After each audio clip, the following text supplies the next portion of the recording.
छत्रपती शिवाजी महाराज स्वर्गीय शंकरराव उर्फ बुवा साळवी सरांना शिवछत्रपती जीवन गौरव पुरस्काराने सन्मानित करण्यात आले होते।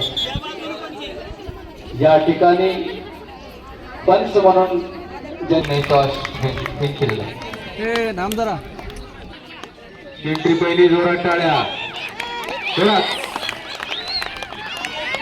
शरद पाहिजे तुमच्या सगळ्यांचा शेर मैदानावर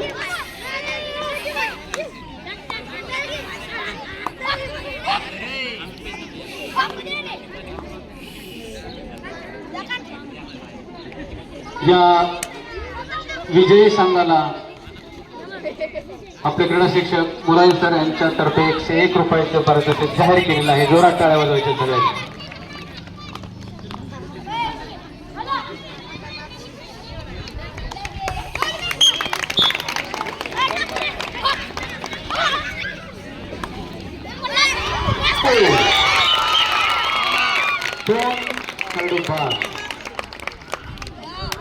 खूपच चांगल्या पद्धतीची रेल बघूया आता एनपीसीच्या छत्रपती शिवाजी महाराज संघाचा करण्यात आला।